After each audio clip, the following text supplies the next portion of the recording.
जय श्री राम, जय जय श्री राम, जय उत्तराखंड, जय देवभूमि। पहला प्रणाम उत्तराखंड। और आज तो भैया चारों तरफ वातावरण राममय हो गया है। और जहाँ तक बात है कि अयोध्या नगरी सजी है, शहर शहर सजा है, गांव गांव सज गए हैं और पूजा पाठ हर जगह वही चल रहा है। तो जय श्री राम, जय हनुमान, जय सिया राम। जितना पुकारें, जितना नाम लें, अलग अलग रूप, अलग अलग रूप नहीं बल्कि रूप तो एक ही है, अलग अलग नाम जरूर हैं। कोई किसी तरह से जोड़ते हैं, कोई कहीं से बुलाते हैं, कोई कहीं से। लेकिन आज हर घर में हर जगह पूजा पाठ किया जा रहा है, पूजा पाठ की जा रही है। और अलग अलग तरह के अनुष्ठान अलग अलग तरीके से सब लोग मना रहे हैं। मतलब एक उत्सव हो गया है ये। हर उम्र हर तरह से उत्सव मना रहे हैं। लेकिन जो सबसे बड़ी चीज़ है, श्री राम प्रभु के मर्यादा पुरुषोत्तम राम के जीवन से सीखने वाली जो बातें हैं वो बहुत ज़रूरी हैं। अगर हम थोड़ा सा भी अनुकरण कर पाएँ तो मुझे लगता है कि सचमुच ये बहुत बड़ा उत्सव हो जाएगा और जीवन में बहुत सारी चीज़ें अपने आप ही सरल होने लगेंगी और अपने आप ही संभवतः अपने आप ही बहुत सही तरीके से सॉल्व होने लगेंगी और बहुत सही तरीके से लाइफ चलने लगेगी, जीवन चलने लगेगा। हर पुरुष मर्यादा पुरुषोत्तम नहीं हो सकता। वो श्री राम हैं, वो प्रभु हैं, वो हुए है ना मर्यादा पुरुषोत्तम। अपनी मर्यादाओं में रहकर और उनका पालन करके हम आज के जीवन में, अगर इसका आज की जो लाइफ स्टाइल है उसमें इसको अगर देखें तो अगर जो हमारे कर्तव्य हैं, जो हमारे फ़र्ज हैं, हम जन्म लेते हैं और जन्म लेने के बाद एक परिवार जुड़ता है, एक घर जुड़ता है, चाहे वो फिर किसी भी स्टेटस का हो, और उसके बाद में हम सोसाइटी में निकलते हैं यानी कि समाज में निकलते हैं, फिर जिला, फिर राष्ट्र, है ना, प्रदेश, राष्ट्र, इस तरीके से होते चला जाता है। तो अगर हम छोटी छोटी चीज़ों का, अगर हम छोटी छोटी बातों का अगर थोड़ा भी अनुकरण कर लें, अपने हृदय को ढाल लें उस तरीके से, तो मुझे लगता है सचमुच ये जीवन राममय हो चलेगा। ये जो हमारी लाइफ है ये राममय हो चलेगी। और प्रभु राम भी जब देखेंगे, प्रभु राम भी जब सोचेंगे या जब देखेंगे तो उनको भी लगेगा हाँ सचमुच जो जीवन है, जो इंसान है, जो मानव है, वो सचमुच एक सही दिशा में जा रहा है। यानी कि मेरा होना और मुझे जो पूज रहे हैं कहीं ना कहीं मेरा अनुकरण कर रहे हैं।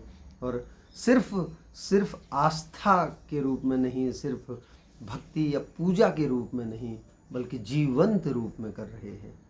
जीवंत रूप में तो तभी होगा भाई जब हम मानेंगे मतलब उनके आदर्शों को मानेंगे। यूँ तो हम मानते हैं, पूजा पाठ भी करते हैं अपने अपने अनुसार, अपने आराध्य की पूजा अर्चना करते हैं हम, है ना। इसमें कोई ऐसा नहीं है कि अलग धर्म जाति इस तरीके से जो भी, लेकिन अगर देखें तो मानव जाति तभी तो सनातनी होंगे ना, तभी तो सनातन कहेंगे।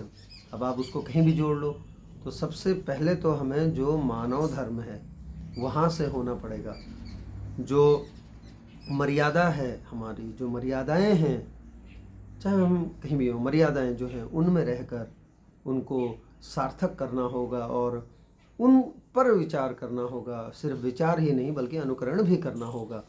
तब जाकर सचमुच ये जो जीवन है ये राममय हो जाएगा। और मुझे लगता है कि सारा हिंदुस्तान जिस तरह से आज उत्सव मना रहा है, आज प्राण प्रतिष्ठा है अयोध्या में, रामलला की मूर्ति प्रतिष्ठित होगी, वहाँ पर पूजन होगा और पूरा देश, और लगभग सिर्फ देश ही नहीं, क्योंकि मैं बहुत सारे ऐसे ग्रुप्स में हूँ जहाँ पर बाहर भी लोग हैं, यानी कि विदेशों में भी लोग हैं, वहाँ से भी अपडेट्स आ रही हैं। तो मैं सिर्फ इतना ही कहूँगा, क्योंकि मैं क्या कहूँ, है ना, कहाँ इन विषयों पर हम कहने लायक नहीं हैं, क्या कहेंगे क्या बोलेंगे, लेकिन फिर भी इतना ज़रूर कहूँगा कि जो हमारा कर्म है उसे अगर हम मान लें और उसे अगर हम सिर्फ माने ही नहीं, उसे करते चले जाएं पूरी ईमानदारी से, तो वो शायद सबसे बड़ी श्रद्धा होगी। मैं एक प्रशिक्षक हूँ, मैं एक शिक्षक हूँ, अगर मैं अपना कर्म सिर्फ नौकरी मानकर नहीं, बल्कि अगर उसे अपना धर्म मानकर या उसे अपना कर्तव्य मानकर, फर्ज मानकर करता हूँ, तो मुझे लगता है कि कहीं ना कहीं थोड़ा सा मतलब रत्ती भर का मैं उन उन आदर्शों की जो प्रकाष्ठा है उस पर कहीं ना कहीं थोड़ा सा टच करता हूँ, सिर्फ टच, है ना। अनुकरण तो बहुत बड़ी चीज़ हो जाती है, उसके लिए बहुत बड़ा एक अलग तरह का त्याग चाहिए, लेकिन कहीं ना कहीं थोड़ा सा तो टच करता हूँ। तो आप सभी से यही गुजारिश है और इतना ही कहना चाहूँगा कि जय श्री राम कहिए, और उसके बाद में उन आदर्शों को ज़रूर याद कीजिए और उन आदर्शों में उनका थोड़ा सा कहीं छूने की कोशिश कीजिए, थोड़ा सा टच करने की कोशिश कीजिए। तो सचमुच ये जो उत्सव है, ये आज 22 जनवरी 2024, ये दिनांक हमेशा याद रखी जाएगी, ये तारीख हमेशा याद रखी जाएगी। तो चारों तरफ जो ये शोरगुल है, श्री राम, जय श्री राम, बजरंग बली की जय, इस तरह के जो नारे दिख रहे हैं आपको, जो पूरा गुंजित हो रहा है, पूरा वातावरण गुंजित है, राममय है, तो सचमुच ये सार्थक हो चलेगा। तो चलिए आकर सब एक साथ मिलकर हम करते हैं जय श्री राम और उनके आदर्शों का उनको नमन करते हुए उन्हें अपने जीवन में उतारने की कोशिश करते हैं। जय श्री राम।